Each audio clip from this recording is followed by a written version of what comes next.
अस्सलामु अलैकुम रहमतुल्लाहि वबरकातुहू। मैं आपके साथ यूसुफ जमाल और आज हम इन पेज का 5वां सबक पढ़ने जा रहे हैं। कल हमने एक फ़ाइल बनाई थी इन पेज लर्निंग के नाम से, उस फाइल को हम खोलेंगे। अगर आप इन पेज के ऊपर राइट क्लिक करें तो गुज़श्ता काम की हुई फ़ाइलें आपको यहाँ पर दिखाई दे रही होंगी। यहाँ से भी आप खोल सकते हैं और यहाँ पिन भी लगा सकते हैं। पिन लगाने का मतलब ये होता है कि ये फ़ाइल यहाँ से हटेगी नहीं, क्योंकि आप जैसे जैसे फ़ाइलें खोलते रहते हैं तो एक तादाद के अंदर यहाँ पर गुज़श्ता फ़ाइलें दिखाई देती हैं और जो बहुत पुरानी होती रहती हैं वो यहाँ से गायब होती रहती हैं। इसको आप पिन भी कर सकते हैं, यहाँ से फ़ाइल भी खोल सकते हैं। हम यहाँ भी जाते हैं, एक और तरीका देख लेते हैं फ़ाइल खोलने का। ये इन पेज खुल गया और फाइल में जाएं। जैसे ही आप फाइल में जाएंगे आप देखेंगे यहाँ भी आपको वही फ़ाइल नज़र आ रही है जो हमने कल आखिरी मरतबा खोली थी, यानी इन पेज लर्निंग। तो यहाँ से भी आप खोल सकते हैं। और तीसरा तरीका क्या है, आपको अगर यहाँ लिस्ट में भी दिखाई नहीं देती और यहाँ भी नहीं दिखाई देती तो आप ओपन में चले जाएं। रिसेंट आइटम में बहुत पुरानी फ़ाइलें दिखाई नहीं देती। रिसेंट का मतलब होता है जो गुज़श्ता काम आपने किया। कल हमने जब फ़ाइल महफूज की थी तो उसके अंदर हमने एक चीज़ नोट कराई थी कि आपको लोकेशन याद होनी चाहिए। लोकेशन का मतलब मकाम, जगह, पता, ये आपको याद होना चाहिए कि आपने फ़ाइल रखी कहाँ थी। तो फ़ाइल हमने रखी थी डॉक्यूमेंट्स के अंदर। ये देखें यहाँ पर डॉक्यूमेंट मौजूद है। अगर बिलफर्ज यहाँ डॉक्यूमेंट मौजूद ना हो तो आप यहाँ से लाइब्रेरीज़ में जाकर यहाँ डॉक्यूमेंट में जा सकते हैं और यहाँ से भी आप डॉक्यूमेंट में जा सकते हैं। तो याद होना चाहिए कि आपने फ़ाइल रखी कहाँ थी। ये मेरी फ़ाइल मौजूद है इन पेज लर्निंग। मैं इसको खोलता हूँ, ओपन पे क्लिक करता हूँ और ओपन पे क्लिक करने के बाद हमारी वो फ़ाइल हमारे सामने मौजूद है। लेकिन लेकिन लेकिन लेकिन आपने एक चीज़ नोट की, हमने कल कुछ चीज़ें यहाँ पर बनाई थी वो तो यहाँ मौजूद ही नहीं है। देखिए, जैसे हमने यहाँ से फ़ॉन्ट तब्दील करें, इसके ऊपर हमने क्या एक खाना बनाया था, एक मुस्ततील बनाई थी और उसके साथ एक तीर का निशान भी बनाया था। वो कहाँ गायब हो गए?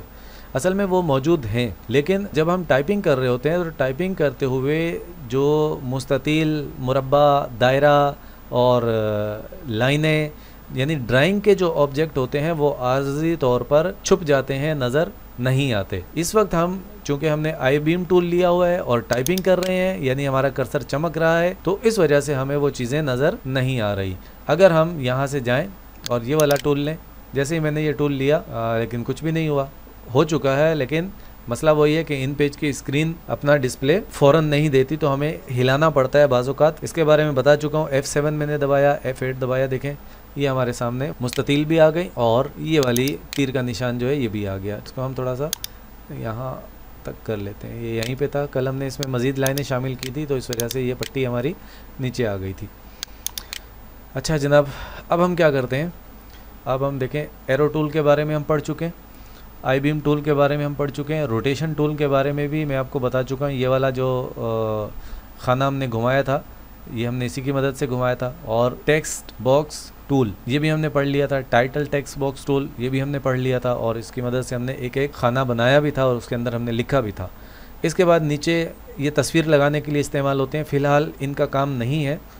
जब हम अखबार बनाने जाएंगे या मैगज़ीन बनाएंगे तो उसके अंदर ये इस्तेमाल होंगे, उस वक्त हम इनके बारे में पढ़ेंगे। इसके नीचे जो औजार दिए गए हैं इनको हम फ़िलहाल देख लेते हैं। ये आसान है, ये 1, 2, 3, 4 और ये 5। तो इनके नाम पर हमने गौर करना है और इनका नाम भी याद करना है। नाम कहाँ आपको नज़र आएगा?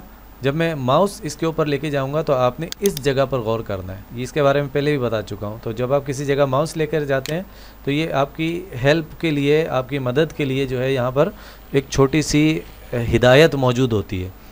तो जनाब मैं माउस लेकर जा रहा हूँ, देखिएगा यहाँ इस जगह पर गौर कीजिएगा। ये मैं इसके ऊपर माउस लेकर गया, क्या लिखा आ रहा है? Rectangle tool. रेक्टेंगल क्या चीज़ होती है? रेक्टेंगल अंग्रेज़ी में मुस्ततील को कहते हैं। तो आप इसकी मदद से मुस्ततील या मुरब्बा बना सकते हैं आप। ये मैंने लिया और लेने के बाद मैंने ये देखें एक मुस्ततील बना दी। कल भी हमने बनाई थी ये वाली, लेकिन ये हमें दिखाई नहीं दी, डिस्प्ले गायब है। F7 करें, F8 करें, ये आपके सामने वापस आ जाएगा। ठीक है, तो जनाब मुस्ततील बनाई, मुरब्बा बना कर देख लें। आपको मुस्ततील और मुरब्बा, अगर आपने ज्योमेट्री पढ़ी होगी तो पता होगा। मुस्ततील क्या होती है? जिसके आमने सामने वाली अज़ला जो है वो बराबर होते हैं। अज़ला यानी ये एक लाइन जो है ये इसका एक ज़िला कहलाती है, यानी आमने सामने वाली लकीरें बराबर होती हैं, वो मुस्ततील है। और जिसकी चारों लकीरें, चारों अज़ला जो हैं वो बराबर होते हैं पैमाइश में, वो क्या कहलाता है? वो मुरब्बा कहलाता है। ज्योमेट्री का सबक है, वहाँ देखिएगा। अच्छा जनाब, अब हम चलते हैं नीचे वाले। ये क्या है, इसका नाम ज़रा गौर करें, इलिप्टिकल टूल। इलिप्टिकल टूल की मदद से हम दायरा बना सकते हैं। इसकी शक्ल से ही ज़ाहिर हो रहा है कि ये क्या काम करता है। ये मैंने लिया और लेकर इसकी मदद से मैं दायरा बनाता हूँ। लेकिन ये क्या भाई, ये तो अंडा बन रहा है और पूरा गोल दायरा बनाना मुश्किल हो रहा है। तो इसके लिए हम क्या करेंगे, इसके लिए हम कीबोर्ड से शिफ्ट अगर दबा लेंगे तो शिफ्ट दबा कर रखते हुए अगर हम दायरा बनाएंगे तो बिल्कुल गोल दायरा बनेगा। तो ये अगर आप ऐसे बनाएंगे तो आप अंडा बना सकते हैं, ओवल जिसको हम कहते हैं, इस तरह का दायरा बना सकते हैं जिसकी जो बिल्कुल गोल नहीं होता। तो अब हम बिल्कुल गोल दायरा कैसे बनाएंगे, तो शिफ्ट दबाकर मैं दायरा बनाऊंगा। लेकिन इससे पहले हम OSK ऑन स्क्रीन कीबोर्ड खोल लेते हैं ताकि सबको दिखाई दे। OSK, इसके बारे में मेरा ख्याल है कि अच्छी तरह याद हो चुका होगा अब तक, तो इतनी मरतबा हमने इसको थोड़ा नीचे कर देते हैं। अब देखिए मैं अपने कीबोर्ड से शिफ्ट दबा रहा हूँ। ये मैंने शिफ्ट दबाया और अब मैं दायरा बनाऊँगा।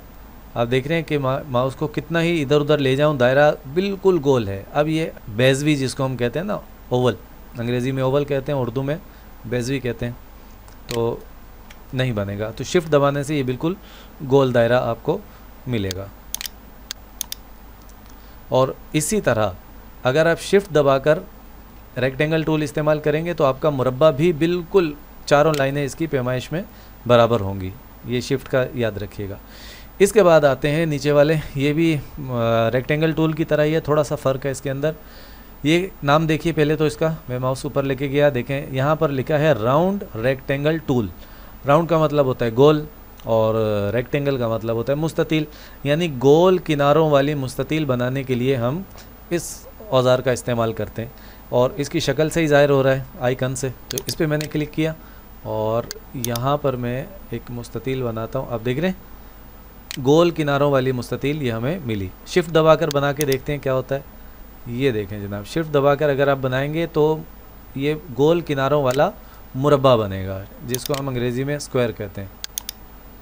ये देखें जनाब, ये हो गए 3 टूल हो गए। चौथा टूल आ जाए, ये क्या है, ये लाइन टूल है। लाइन टूल क्या करता है, लाइन टूल की मदद से आप लकीर लगा सकते हैं। और कल हमने इसी की मदद से तीर का निशान बनाया था। ये देखें, ये मैंने एक लाइन लगाई और इसके बाद लाइन लगाने के बाद तीर का निशान हमने कहाँ से बनाया था, ऊपर प्रॉपर्टी बार में जाके यहाँ पर मुख्तलिफ इसके डिज़ाइन मौजूद हैं। डिस्प्ले गायब हो गया, F7 F8 किया, ये वापस आ गया। अरे भाई, अच्छा F8, ये हर प्रोग्राम के अंदर कुछ ना कुछ इस तरह का पंगा होता है, वो इन पेज में भी है। तो 300% में बहरहाल ये दिखा रहा है। यहाँ से हम इसकी मोटाई भी बढ़ा सकते हैं। देखें इस वक्त 1 PT लिखा हुआ है। PT का मतलब होता है पॉइंट। ये पॉइंट क्या चीज़ होती है, ये आगे पैमाइश के उसमें आएगा। तो मैं इसको थोड़ा सा ज़्यादा मोटा करता हूँ, मिसाल के तौर पर 5 पॉइंट कर देता हूँ ताकि ये वाज़े दिखाई दे। आप देख रहे हैं, तो ये 5 पॉइंट की मोटाई हो गई। अब हमें डिज़ाइन वाज़े दिखाई देगा। फिर गायब हो गया, F7 F8 करते हैं, अब दिखाई दे रहा है। ये देख रहे हैं, शुक्र है अब गायब नहीं हुआ। ये देखें, तो यहाँ पर मुख्तलिफ डिज़ाइन मौजूद हैं। ये देखें, आपको जो पसंद हो, जिस तरह की लाइन आपने लगानी हो वो आप लगा सकते हैं। इसी के अंदर तीर के निशानात भी मौजूद हैं। ये देखें, ये मैंने बनाया तो ये एक जानिब इसकी तीर का निशान में तब्दील हो गई। इसी तरह यही वाले डिज़ाइन और ये पॉइंट बढ़ाना, यानी ये दोनों चीज़ें आप हर शेप के साथ कर सकते हैं। तो ऑब्जेक्ट भी कह लें, शेप का मतलब होता है शक्ल। ये वाला टूल आप लेंगे, एरो टूल। ये एरो टूल क्या करेगा, ये हर ड्राइंग के ऑब्जेक्ट को सिलेक्ट कर सकता है। सिलेक्ट करना कल हमने पढ़ा था, देखें इसकी मदद से हम किसी भी चीज़ को पकड़ के इधर उधर कर सकते हैं, हरकत भी दे सकते हैं। और कुछ भी काम करना होगा तो हमें क्या करना पड़ेगा, ड्राइंग ऑब्जेक्ट के ऊपर अगर कोई काम करना है, यानी ये वाली 5 चीज़ें जो अभी हमने पढ़ रहे हैं, एक रह गई है, 4 पढ़ ली है। और इसके ऊपर अगर हम कोई काम करने जाएंगे तो हमें पहले एरो टूल लेना होगा। एरो टूल लेकर हम क्या करेंगे, उसको सिलेक्ट करेंगे, कंप्यूटर को बताएंगे कि ये हमारे पास जो 6-7 चीज़ें मौजूद हैं, इनमें से हमें किस पर काम करना है। तो देखिए, मैं इसकी लाइनों को, इसका डिज़ाइन बदलते हैं। आप देख रहे हैं, नहीं नज़र भाई F8 में नहीं दिखाई दे रहा। थोड़ा सा इसको मोटा कर लेते हैं ताकि हमें 5 पॉइंट, ये देखें अब हमें मुस्ततील की जो लकीरें हैं उसका डिज़ाइन तब्दील नज़र आ रहा है, ये देखें, फिर गायब हो गया ये। तो आप इसको अपनी मर्ज़ी से जैसा आपको पसंद हो वैसा, तो आप इसी तरह यही सब काम आप दायरे के साथ कर सकते हैं, यही सब आप काम आप राउंड रेक्टेंगल के साथ भी कर सकते हैं। यहाँ से भी आप डिज़ाइन तब्दील हो जाएगा, ठीक है। ये जब हम प्रॉपर्टी बार तफसील के साथ पढ़ेंगे तो उस वक्त हम तफसील से इसको देखेंगे। फ़िलहाल आप दो चीज़ों को आपने देख लिया। यहाँ से आप क्या कर सकते हैं, इसका रंग तब्दील कर सकते हैं। ऊपर वाला जो खाना है ये क्या करता है, ये आउटलाइन, अच्छा ये बाहर की जो लकीर है, जैसे ये दायरा है, इसके बाहर एक लकीर है और एक इसके अंदर रंग भरा हुआ है। अंदर वाले रंग को अंग्रेज़ी में हम कहते हैं फिल। फिल का मतलब होता है भरना, क्योंकि ये अंदर रंग भरा होता है तो इसलिए उसको फिल कहते हैं। और आउटलाइन, आउट का मतलब होता है बाहर, लाइन का मतलब होता है लकीर, तो आउटलाइन का मतलब हुआ बाहर वाली लकीर। अपनी ज़बान में आप याद कर सकते हैं, कोई मसला नहीं है। ये वाली जो दो चीज़ें हैं इसकी मदद से हम क्या करेंगे, बाहर की लकीर और अंदर का रंग दोनों तब्दील हो सकते हैं। ये देखें, अब मैं क्या करूँगा, ये जो मैंने सेलेक्ट किया है इसके रंग पर गौर कीजिएगा। हम इसको मिसाल के तौर पर ये मैंने सियान कलर दे दिया, थोड़ा सा बड़ा करते हैं, 300% कर लेते हैं। राइट क्लिक किया, 300%। आप देख रहे हैं इसकी बाहर की जो लकीर है उसका रंग क्या हो गया, आउटलाइन का तब्दील हो गया, वो हमने यहाँ से किया। और अंदर का रंग तब्दील करना हो, नन का मतलब होता है नहीं, इसका मतलब है इस वक्त इसमें कोई रंग नहीं भरा हुआ। और अगर आपने इसके अंदर भी रंग भरना है तो आप यहाँ से, मिसाल के तौर पर मैं यहाँ से लाल रंग ले लेता हूँ, आपने देखा इसके अंदर रंग भरा गया। तो अब मश्क करने के लिए इन प्रॉपर्टी बार के अंदर इन चारों चीज़ों को देखिएगा, कौन कौन सी, ये वाली चारों चीज़ें, इनकी मश्क कीजिएगा अच्छी तरह से। और ड्राइंग ऑब्जेक्ट के साथ बैठकर थोड़ा सा खेलें, थोड़े अंडे वंडे बनाएं, थोड़े गोल दायरे बनाएं, ठीक है, मुस्ततील बनाएं, मुरब्बा बनाएं, वगैरह वगैरह। इनके रंग तब्दील करें, इनकी जो बाहर की लाइनें हैं, आउटलाइनें, उनको तब्दील करें और उनके डिज़ाइन तब्दील करें, उनका पॉइंट साइज़ तब्दील करें, ठीक है, मोटी लाइन कैसे बनती है, पतली लाइन कैसे बनती है। तो ये 4-5 औज़ार ये वाले, और ये प्रॉपर्टी बार के अंदर ये 4 ऑप्शन, ये जो है अच्छी तरह से इनको, क्योंकि आगे वीडियो के अंदर जो हम काम करने जा रहे हैं उसके अंदर ये चीज़ें बहुत ज़्यादा इस्तेमाल होंगी। अब बच गया हमारे पास एक आखिरी टूल, इसको हम देखते हैं, इसका नाम क्या है। इसके ऊपर माउस लेकर के जाएं, ये हम इसके ऊपर माउस लेकर गए, इसका नाम है पॉलीगॉन टूल। पॉलीगॉन क्या चीज़ होती है, पॉलीगॉन आप उर्दू में उसको क्या बोलते हैं, मुखम्मस बोलते हैं मेरे ख्याल में। मुखम्मस होती है, मुसद्दस होती है, मुसम्मन होती है, यानी 5 कोनों वाली, और 6 कोनों वाली मुसद्दस होती है, और 8 कोनों वाली मुसम्मन होती है। ये पॉलीगॉन कहलाती है अंग्रेज़ी में। अच्छा, इसको मैंने लिया और ये मैंने एक, लेकिन ये क्या, ये तो 4 कोने हैं, ये ना तो मुखम्मस है, ना मुसद्दस है, ना मुसम्मन है, पॉलीगॉन तो नहीं है। पॉलीगॉन बनाने के लिए हमें क्या करना पड़ेगा, इसको अपनी मर्ज़ी की शक्ल दे सकते हैं। तो इसका नाम मेरे ख्याल में उन्होंने गलत रख दिया, इसको कस्टम शेप होना चाहिए। कस्टम का मतलब होता है मर्ज़ी, को हम अपनी मर्ज़ी की शक्ल दे सकते हैं। देखें, इसको तब्दील करने के लिए क्या करना होगा, एरो टूल लेंगे, एरो टूल से इसके ऊपर क्लिक करेंगे।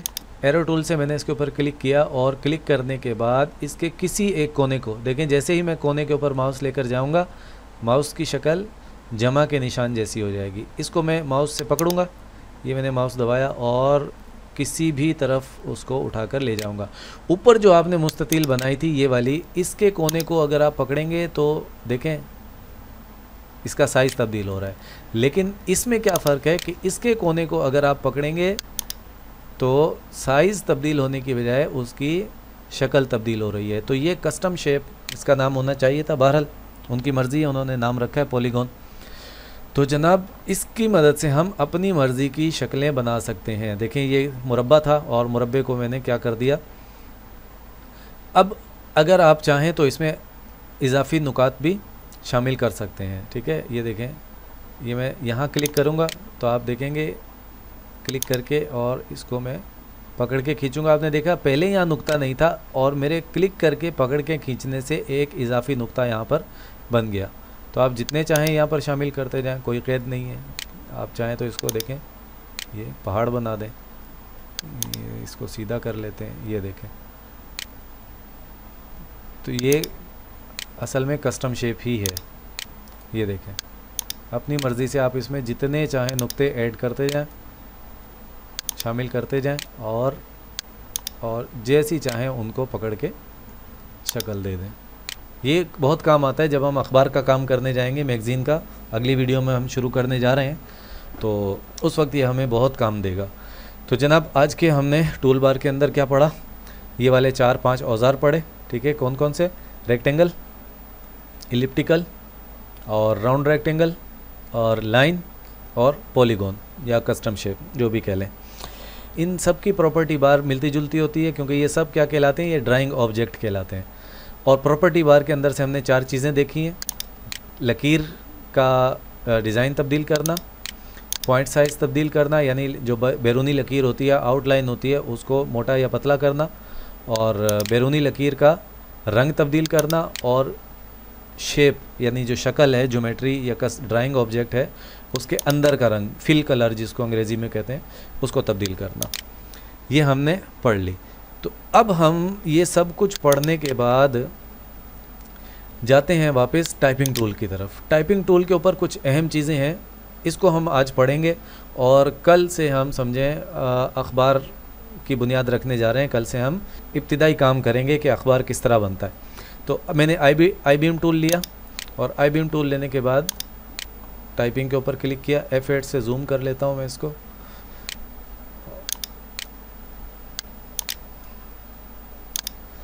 अच्छा, एक चीज़, ये स्क्रॉल बार की मदद से मैं अभी इधर आया हूँ, देख रहे हैं आप कितना वक्त लगा मुझे आने में। 2-3 दफ़ा मैंने क्लिक किया और इसी तरह ये वाली स्क्रॉल बार है, इसकी मदद से मैं कहाँ आया हूँ, ऊपर नीचे। ये ऊपर नीचे आने के लिए सफ़े में और ये दाएं बाएं जाने के लिए। इसके बजाय इस टूल के अंदर आप देखें हाथ बना हुआ है, इसकी मदद से आप कंट्रोल दबाएं।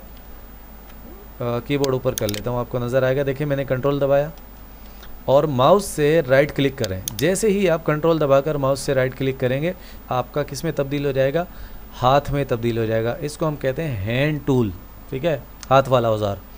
तो इसको पकड़कर अब आप बड़ी तेज़ी के साथ अपनी मर्ज़ी से सफ़े की किसी भी जगह पर जा सकते हैं। देखें, ये दाएं जाना चाहें, बाएं जाना चाहें, आप देखें दोनों स्क्रॉल बार जो है बैक वक्त हरकत कर रही हैं। तो स्क्रॉल बार को जब हम अखबार वगैरह बनाते हैं, अखबार का सफ़ा होता है बहुत बड़ा, तो स्क्रॉल बार की मदद से ऊपर नीचे दाएं बाएं बहुत वक्त लगता है, तो उस वक्त हमें फिर इसकी ज़रूरत पड़ती है। तो इसको नोट कर लीजिएगा, कंट्रोल दबाएंगे और राइट क्लिक करते हुए आप जहाँ मर्ज़ी चले जाएं। ये देखें सफ़े के बड़ी तेज़ी के साथ आप दाएं बाएं ऊपर नीचे एक साथ हरकत कर सकते हैं। जो अहम चीज़ें हैं प्रॉपर्टी बार के अंदर हम देख लेते हैं। आई बीम टूल की प्रॉपर्टी देखने जा रहे हैं। सबसे पहले हैं ये वाले 5 बटन। कौन से वाले 5 बटन? और इनके नाम हमने, ये वाले 5 बटन, इसकी हम तस्वीर ले लेते हैं। तस्वीर लेकर इसके बारे में लिखेंगे भी। तस्वीर कैसे लेंगे? बिल्कुल स्निपिंग टूल, कल हमने पढ़ा था। इसको थोड़ा सा इधर करते हैं और स्निपिंग टूल लेते हैं। ये आ गया जनाब स्निपिंग टूल और इसकी हमने ले ली तस्वीर। मैं सिर्फ इसी की तस्वीर लूँगा, बाकी तस्वीरें आपने ख़ुद लेनी है और ख़ुद उसके बारे में लिखना है, वरना वीडियो फिर लंबी हो जाएगी और आपको परेशानी होगी। तो हमने जनाब इसको महफूज किया और इसको हम कैसे महफूज करेंगे? नाम लिख के अलाइनमेंट, ये क्या कहलाती है? ALIGNMENT, alignment. अलाइनमेंट का क्या मतलब होता है? आपने शायद ये लफ्ज़ सुना होगा, ये हमारे यहाँ आम इस्तेमाल होता है। जंप वगैरह लगने से गाड़ी के जो व्हील होते हैं वो क्या हो जाते हैं? टेढ़े हो जाते हैं, तो उनको हमें सीधा कराना पड़ता है। तो कभी आप वो व्हील सीधा कराने के लिए दुकान पर गए हो तो उस दुकान पर क्या लिखा होता है? Wheel alignment. टायर के अंदर जो होता है लोहे का, वो व्हील होता है। और अलाइनमेंट का मतलब होता है सीधा करना, ठीक है, सिधाई। तो वहाँ पर चूँकि व्हील की अलाइनमेंट होती है, उसकी सिधाई की जा रही होती है, इस वजह से उसको व्हील अलाइनमेंट वहाँ पर लिखा होता है। तो ये अंग्रेज़ी का लफ्ज़ है, आप अपनी ज़बान में इसको सिधाई भी बोल सकते हैं। ये किस लिए इस्तेमाल होता है? अव्वल तो इनका काम जो है वो इनकी शक्लों से ही ज़ाहिर हो रहा है, फिर भी आप इसके ऊपर माउस लेकर जाएँ, ये देखें, और यहाँ गौर कीजिएगा नीचे पट्टी पर जहाँ इनके नाम आते हैं। तो पहले का नाम देखिए, अरे भाई यहाँ नाम मौजूद नहीं है, चलें मैं ख़ुद ही बता दूंगा आपको।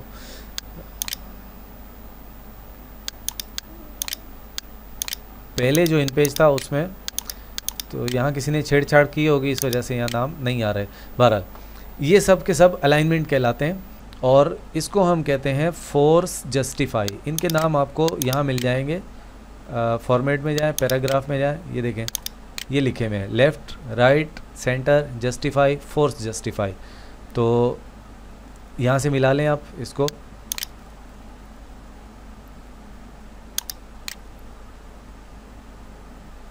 ये जो है ये लेफ़्ट अलाइनमेंट है और ये आपकी जो है ये राइट अलाइनमेंट है, ठीक है, तरतीब से। और ये जो है आपका तीसरा बटन ये सेंटर अलाइनमेंट है और ये जो चौथा बटन है और ये क्या है, ये जस्टिफाई है। और ये आखिरी जो बटन है पांचवा, ये है फोर्स जस्टिफाई, ठीक है। मैं बाएं से दाएं आया हूँ अंग्रेज़ी की तरतीब से, यानी उल्टी तरफ से सीधी तरफ। तो यहाँ लाइनें एक दूसरे के ऊपर आ गई हैं, मुमकिन है, लेकिन आपने अगर मेरी लाइन लगाने के साथ साथ गौर किया होगा तो आप समझ गए होंगे कि कहाँ से कहाँ ये लाइन जा रही है। तो इसको मैं ख़त्म करता हूँ, इसको भी कैंसिल करता हूँ। तो ये जो है इसका क्या मतलब है, लेफ़्ट अलाइनमेंट यानी उल्टी तरफ। ये क्या करती है, ये पैराग्राफ की लाइनों को अंग्रेज़ी की तरतीब से ले जाती है। इसको पहले मैं क्या करता हूँ, कॉपी करता हूँ। इसको मैंने सेलेक्ट किया। सिलेक्शन के बारे में हम कल पढ़ चुके हैं। एक और चीज़ सिलेक्शन के बारे में बताता हूँ। अगर आप किसी लफ्ज़ के ऊपर 2 मरतबा क्लिक करते हैं तो वो लफ्ज़ सेलेक्ट हो जाता है। देखिए मैं होती के ऊपर 2 मरतबा क्लिक करूँगा। जैसे ही मैंने 2 मरतबा क्लिक किया तो वो पूरा लफ्ज़ सेलेक्ट हो गया। लफ्ज़ किसको कहते हैं टाइपिंग में, कंप्यूटर लफ्ज़ किसको समझता है, बिल्कुल एक स्पेस से लेकर दूसरी स्पेस तक। और अगर मैं 3 मरतबा जल्दी जल्दी क्लिक करूँगा तो ये पूरा पैराग्राफ सेलेक्ट कर लेगा। और पैराग्राफ किसको समझता है कंप्यूटर, बिल्कुल जनाब, पैराग्राफ समझता है एक इंटर से लेकर दूसरे इंटर तक। देखिए मैं 3 दफ़ा क्लिक कर रहा हूँ, 1 2 3। आपने देखा जैसे ही मैंने 3 दफ़ा क्लिक किया पूरा पैराग्राफ जो है वो सिलेक्ट हो गया। तो ये भी सिलेक्शन का तरीका है और ये बहुत महफूज है।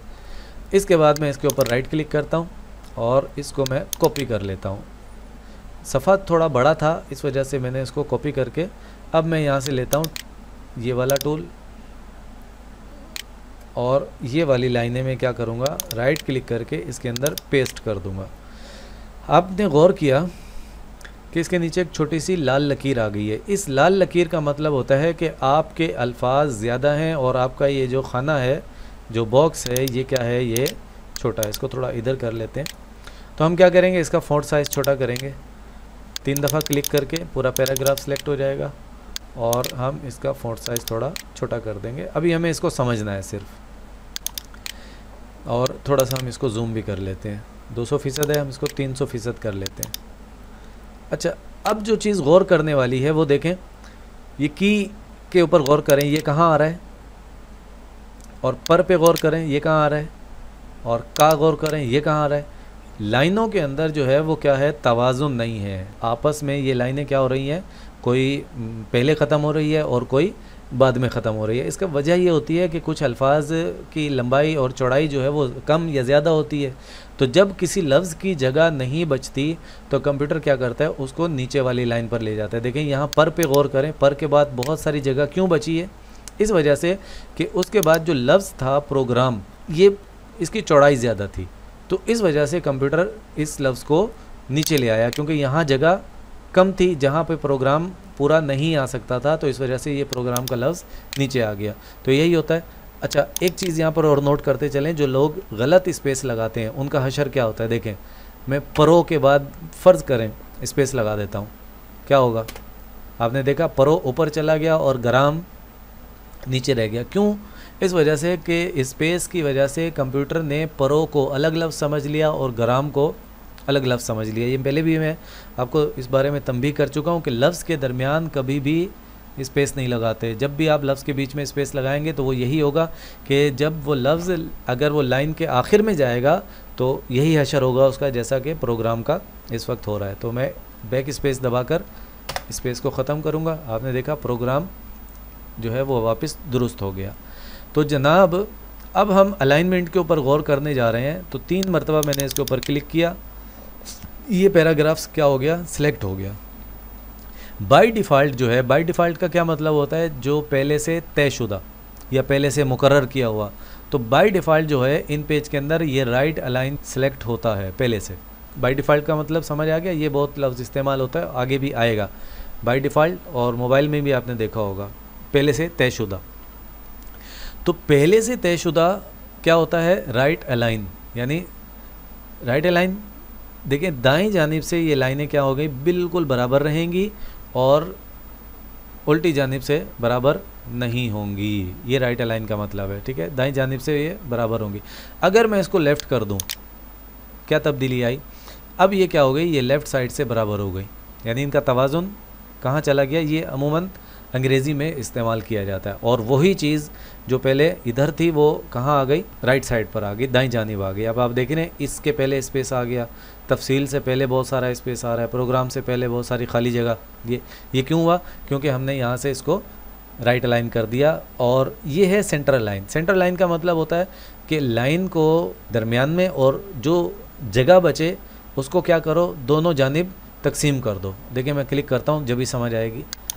मैंने क्लिक किया, आपने देखा कि पहले जो जगह बची थी, कुछ जगह जो है वो इस लाइन के शुरू में आ गई और कुछ जगह जो है वो पर के बाद आ गई, और पहले क्या था, वो एक ही जानिब जो है वो पूरी जगह कवर हुई हुई थी। और यहाँ पर क्या हुआ, गौर कीजिए ज़रा। तो सेंटर लाइन का मतलब होता है कि आपकी जो सतर है, जो लाइन है, वो दरमियान में रहेगी और जो जगह बचेगी वो कहाँ चली जाएगी, दाईं जानिब, कुछ आधी दाईं जानिब और आधी बाईं जानिब। इसके बाद जनाब है जस्टिफाई। उर्दू लिखते वक्त हम ज़्यादातर यही इस्तेमाल करते हैं और ये इस्तेमाल करना चाहिए। इसकी शक्ल को आप देखें, इसका काम आप समझ जाएंगे। तो ये बटनों के नाम याद होना ज़रूरी है और इनकी शक्लें आप देखकर इनका काम समझ सकते हैं। देखें ऊपर की तमाम लाइनें बराबर हैं और आखिर की जो लाइन है वो क्या हुई है, कटी हुई है, छोटी है। तो मैं इसको क्लिक करके देखता हूँ। तो अब क्या हुआ कि वो जो दाएं जानिब या बाएं जानिब फासला था, खाली जगह थी, वो क्या हो गई, ख़त्म हो गई। तो यही चीज़ है, इसको हम कहते हैं जस्टिफिकेशन। जस्टिफाई का मतलब होता है बराबर कर देना, इंसाफ कर देना। तो इंसाफ हो गया, यानी बराबर बराबर जगह तकसीम हो गई और ये खूबसूरत लगता है। अच्छा, आखिरी लाइन आपको यहाँ दिखाई नहीं दे रही, तो मैं यहाँ कहीं पैराग्राफ छोड़ देता हूँ ताकि आपको दिखाई दे। यहाँ मैं आकर होती है के बाद इंटर लगा देता हूँ। आपने देखा ऊपर वाली लाइनें जो हैं उनमें जो खाली जगह थी वो तकसीम हो गई, आखिरी लाइन में तकसीम नहीं हुई। क्यों तकसीम नहीं हुई, आप इसकी शक्ल देख सकते हैं। क्योंकि जब हम उर्दू लिखते हैं तो आम तौर पर हम यही करते हैं कि ऊपर वाली लाइनों को जस्टिफाई करते हैं और आखिरी वाली लाइन जो है वो अपनी जगह पर मौजूद रहती है। उर्दू लिखते हुए यही इस्तेमाल होता है। खूबसूरती इसी में। राइट अलाइन और लेफ़्ट अलाइन भी डिज़ाइनिंग में बाज़ औक़ात हम इस्तेमाल कर लेते हैं और सेंटर लाइन भी ज़्यादा इस्तेमाल होता है, लेकिन ये सबसे ज़्यादा जस्टिफाई जो है ये सबसे ज़्यादा इस्तेमाल होता है। उसके बाद क्या है, उसके बाद है फोर्स जस्टिफाई।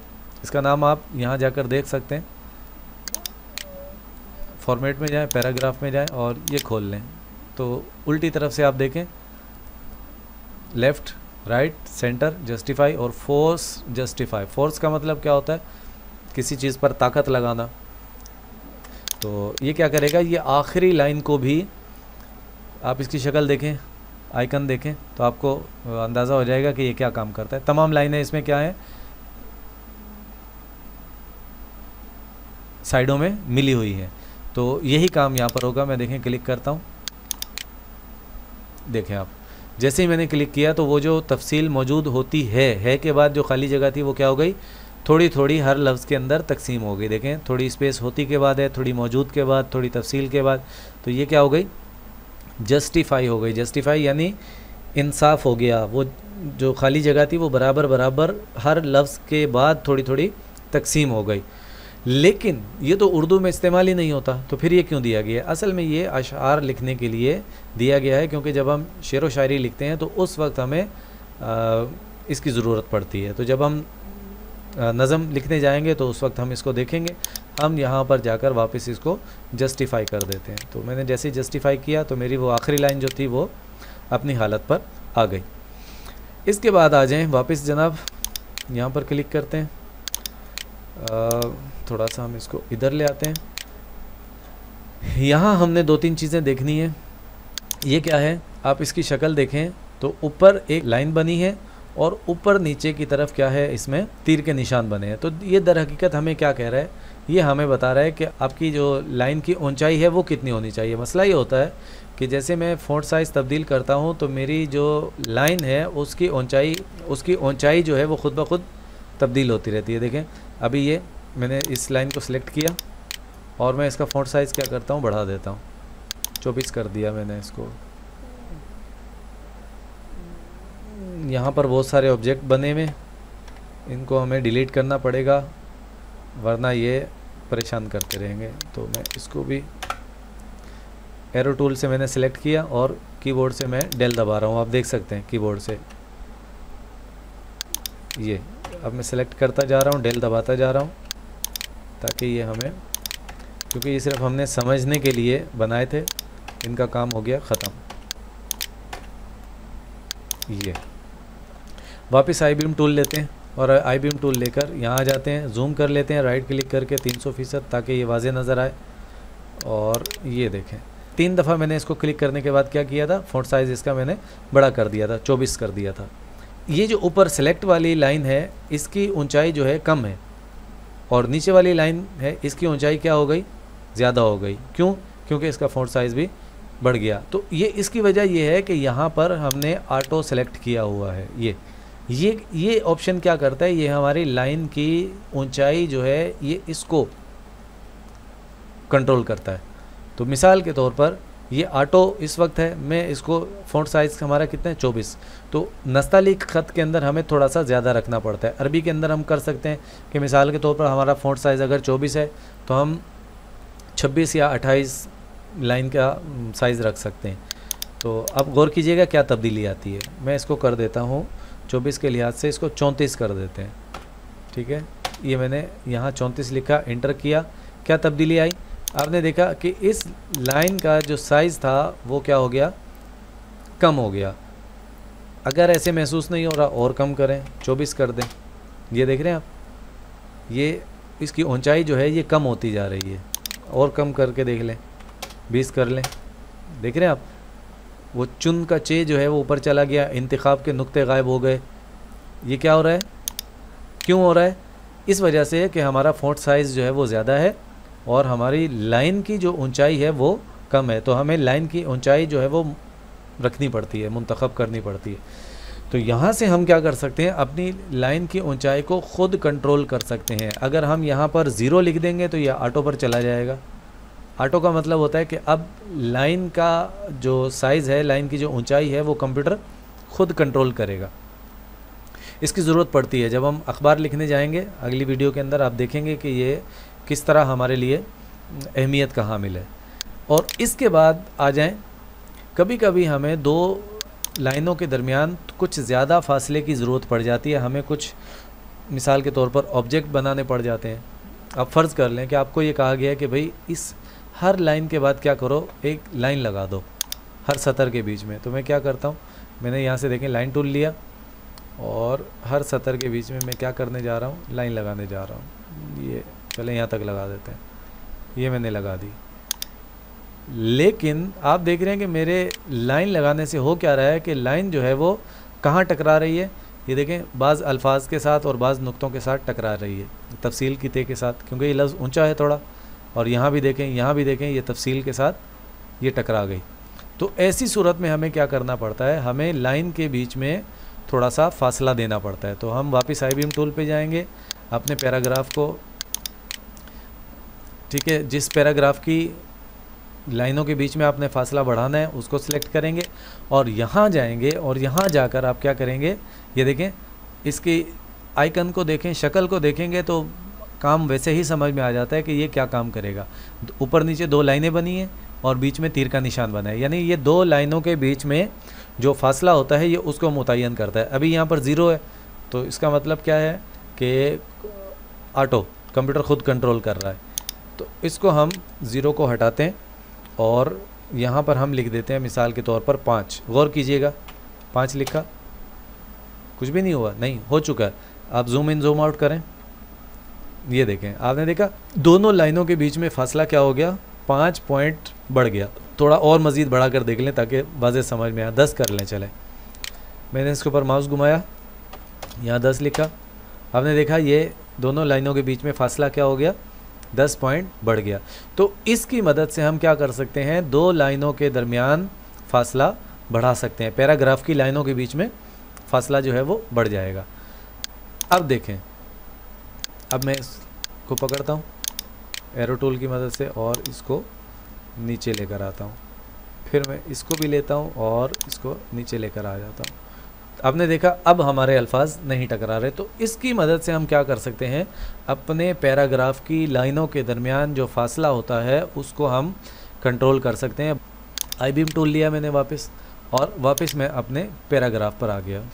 अभी हम कोई काम नहीं कर रहे, हम सिर्फ प्रॉपर्टी बार के फंक्शन को समझ रहे हैं।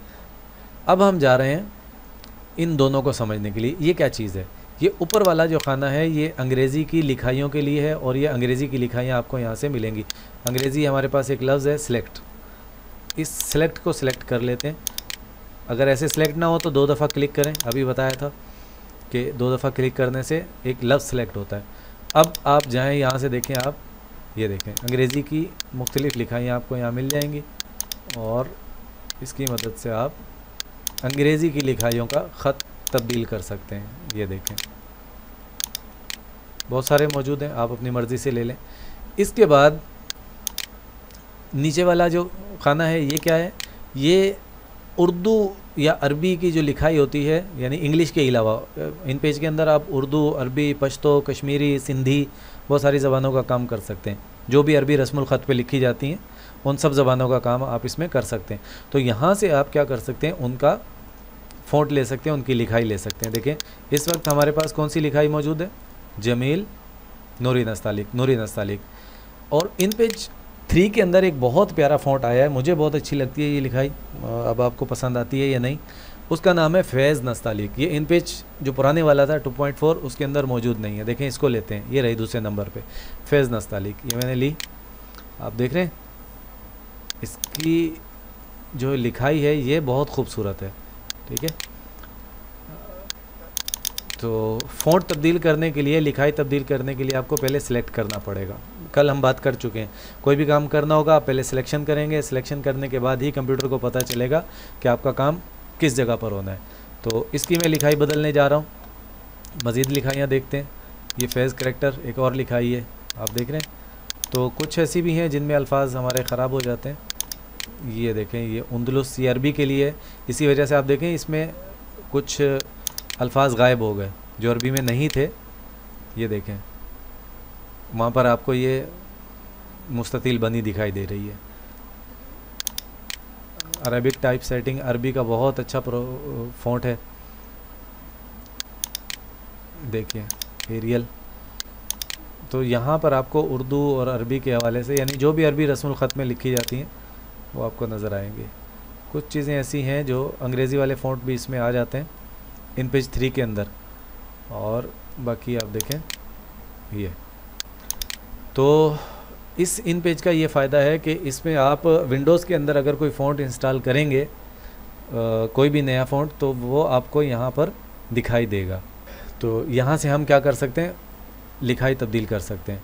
इसके बाद आ जाएं ये 4 बटन। अब हम इसको ख़त्म करने की तरफ जाते हैं। बस प्रॉपर्टी बार, कल से हम अखबार बनाने जा रहे हैं उसमें। तो ये सब जो आज हम पढ़ रहे हैं ये उसी की तैयारी है, समझ लें। अब हमारे पास देखें बी लिखा है। बी का मतलब है बोल्ड, यानी थोड़ा सा मोटा कर देना किसी चीज़ को। तो अगर आप किसी लफ्ज़ को नुमायाँ करना चाहते हैं, बोल्ड करना चाहते हैं, जैसे मिसाल के तौर पर मैं इन लफ्ज़ों को बोल्ड करना चाहता हूँ, तो मैं क्या करूँगा, मौजूदा लवाज़मात की तफसील, इनको सेलेक्ट करूँगा। माउस से करूँ, सही है? नहीं, हाँ माउस से नहीं करेंगे, कीबोर्ड से करेंगे।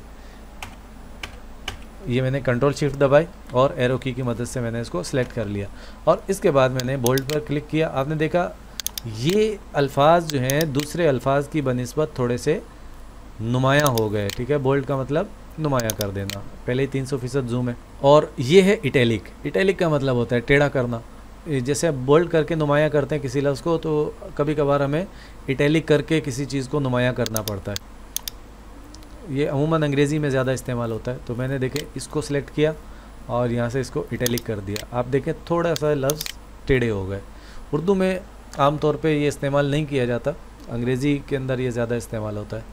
तो ये इटैलिक का मतलब टेढ़ा करना। नीचे 2 निशान नज़र आ रहे हैं, ये है राइट टू लेफ़्ट और लेफ़्ट टू राइट। यानी अगर आप ऐसी ज़बान के अंदर काम कर रहे हो जो दाएं से बाएं लिखी जाती है तो उस वक्त आपके सामने ये तीर का निशान ऑन होना चाहिए। और अगर आप ऐसी ज़बान यानी अंग्रेज़ी के अंदर काम कर रहे हो जो बाएं से दाएं लिखी जाती है तो उस वक्त ये तीर का निशान आपके पास क्लिक होना चाहिए, ऑन होना चाहिए। तो इस वक्त हम उर्दू के अंदर काम कर रहे हैं तो इस वक्त हमने इस पर, ये बाय डिफ़ॉल्ट यही होता है उर्दू वाला। बाय डिफ़ॉल्ट का मतलब आप पीछे जान चुके हैं, यानी प्रोग्राम बनाने वाले ने पहले से जो चीज़ तय की हुई है, तयशुदा। उसके बाद जनाब है फ़ॉन्ट का साइज़। इसको हम अभी 2-3 मरतबा फ़ॉन्ट तब्दील करते हुए देख चुके हैं, फिर भी देख लेते हैं। किसी लफ्ज़ का फ़ॉन्ट साइज़ आपने बदलना है, छोटा या बड़ा करना है, तो आप क्या करेंगे, यहाँ से जाकर उसको, ये देखें गड़बड़ हो गई, नहीं हो गया है लेकिन डिस्प्ले जो इन पेज का मसला है, ये देखें। तो ये इस पट्टी की जो अल्फाज हैं इसका फ़ॉन्ट साइज़ क्या हो गया, बदल गया, तब्दील हो गया, 24 हो गया। और बाकी लाइन का क्या है, 12 है।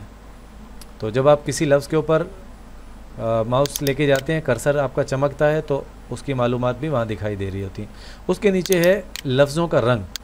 तो अगर आपको किसी लफ्ज़ का रंग तब्दील करना हो तो देखें, मौजूदा लवाज़मात को ही हम ले लेते हैं, जूम कर लेते हैं ताकि और करीब आ जाए। राइट क्लिक किया, 300% पे ले आए और यहाँ जाकर मैं इसको नीला कर देता हूँ।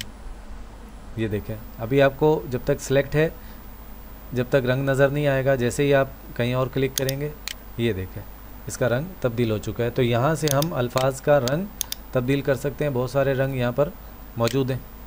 इसके बाद एक अहम चीज़ मौजूद है, ये क्या है, ये देखें, अगर आप गौर करें इसकी आइकन पर, इसकी शक्ल पर, तो आपको नज़र आएगा कि 2 खाने बने हैं, 2 मुरब्बे बने हैं और उनके दरमियान तीर के निशान आ रहे हैं। तो ये क्या करता है, ये 2 लफ्ज़ों के दरमियानी फ़ासले को कम या ज़्यादा कर देता है। तो कभी कभार हमें इसकी ज़रूरत पड़ती है। देखें, ये प्रोग्राम मैंने सेलेक्ट किया, मैं चाह रहा हूँ कि यार ये लफ्ज़ थोड़ा सा खुला खुला अगर लिखा हो तो अच्छा लगेगा। अब मैं जाता हूँ, इसको क्या कर देता हूँ, 2 पॉइंट। आप गौर कीजिएगा, अगर वाज़े नहीं हुआ तो ज़्यादा कर लें। आप देख रहे हैं ये लिगेचर्स के दरमियानी फ़ासले को क्या कर रहा है, बढ़ा रहा है। देखें, पर, वाओ और गर और अलिफ और मीम, इन सब के बीच में फ़ासला बढ़ता जा रहा है। तो इसका शॉर्टकट भी है, अगर आप कीबोर्ड से कंट्रोल और F5 दबाएं, ये देखें मैं F5 दबाता, ऊपर गौर करें आप खाने के पास, देखें ये एक एक करके बढ़ता जा रहा है, ये देखें। और अगर आप F6 दबाएंगे कंट्रोल के साथ तो ये वापस कम होना शुरू हो जाएगा। इसका शॉर्टकट से ये फ़ायदा होता है कि हमारा वक्त बच जाता है काम करने में। देखें, तो इसकी मदद से हम क्या करते हैं, लिगेचर्स के दरमियानी फ़ासले को कंट्रोल कर सकते हैं अपनी मर्ज़ी से। तो बच्चों की किताबें जब हम आम तौर पे लिखते हैं तो बच्चों की किताबों के अंदर हमें इसकी ज़रूरत पड़ती है, क्योंकि बच्चों को पढ़ने में दुश्वारी होती है। छोटे बच्चों की बिल्कुल नर्सरी वगैरह की किताबें होती हैं, पहली क्लास की, तो उनके अंदर हम इस तरह लिखते हैं। लिगेचर्स के दरमियानी फ़ासले को हम क्या करते हैं, बढ़ा देते हैं, थोड़ा थोड़ा फ़ासला बढ़ जाए और बच्चों को पढ़ने में आसानी हो। अच्छा जनाब, इसके नीचे आ जाएँ, ये क्या चीज़ है, इसको भी हम सिलेक्ट करते हैं और फिर देखते हैं ये क्या कर रहा है। तो मैंने ये अल्फाज सेलेक्ट किए और इस 100 को मैंने क्या कर दिया, 200 कर दिया। आपने देखा कि इसने क्या किया कि अल्फाज की चौड़ाई जो है वो बढ़ा दी। ठीक है, एक होती है ऊंचाई, एक होती है चौड़ाई, दाएं से बाएं। तो कभी कभार हमें जगह को कंट्रोल करने के लिए अल्फाज की चौड़ाई कम या ज़्यादा करनी पड़ती है। आम तौर पर इसका इस्तेमाल होता नहीं है, कभी कभार ही ज़रूरत पड़ती है। तो इसको 150 कर लें। ये देखें लफ्ज़ थोड़े से क्या हो गए, दाएं से बाएं जो है वो बड़े हो गए, ऊंचाई वही है, चौड़ाई बढ़ गई। 125 करके देखें, ये देखें। इसके बाद आ जाएं, जब आप उर्दू लिख रहे हो तो यहाँ पर उर्दू नज़र आनी चाहिए, और जब आप इंग्लिश लिख रहे हो तो आपको यहाँ इंग्लिश दिखाई देनी चाहिए। इसको सिलेक्ट कर लेना चाहिए कि आप कौन सी ज़बान लिख रहे हैं, ताकि कंप्यूटर को पता चले। कई चीज़ें यहाँ से कंट्रोल हो रही होती हैं, जैसे इन्वर्टेड कॉमा वगैरह, उसके मुताबिक ज़बान के मुताबिक यहाँ पर दिखाया जाता है। इसके बाद एक चीज़ बच जाती है सिर्फ, और हम वीडियो को ख़त्म कर रहे हैं। यहाँ लिखा है के नन। के से मुराद क्या है, के से मुराद है कशीदा। कशीदा का मतलब आपने देखा होगा, शीन को कभी हम लंबा करके लिख देते हैं, कशिश, तो ये कंट्रोल करेगा हमारे कशीदा को। ऊपर हम पहले जाते हैं पैराग्राफ पर ताकि दोनों फंक्शन हमें मालूम हो जाए, और इसके अंदर हमने जो तब्दीलियाँ की थी वो सब ख़त्म करते हैं। फ़ॉन्ट हम वापस लेते हैं जमील नूरी नस्तालिक, इसका साइज़ भी एक जैसा कर देते हैं 10, और इसकी लाइन के दरमियान जो हमने फासला किया था उसको भी हम 0 कर देते हैं। ये वापस अपनी हालत में आ गया। रंग भी इसका हम वापस जो हमने बदले थे दरमियान में, बोल्ड किया था बोल्ड को ख़त्म कर दें, और इटैलिक किया था इटैलिक को ख़त्म कर दें। अब ये पैराग्राफ जो है अपनी असल हालत में जो पहले था वापस आ गया। जितनी तब्दीलियाँ हमने की थी वो सब की सब हमने ख़त्म कर दी। अब हमें क्या करना है, इस कशीदा को समझना है। कशीदा क्या है, अब देखें मैं इसको सिलेक्ट करता हूँ और यहाँ पर लिखा है के नन, यानी इस वक्त कोई कशीदा नहीं है। गौर कीजिएगा क्या तब्दीली होती है। इसको क्लिक किया, के ऑटो, के ऑटो में बहुत कम आपको तब्दीली नज़र आएगी, कोई एक आध। ये क्या होता है कि जस्टिफिकेशन के अंदर जो फासला कंट्रोल और हैंड टूल से हम ले लेते हैं,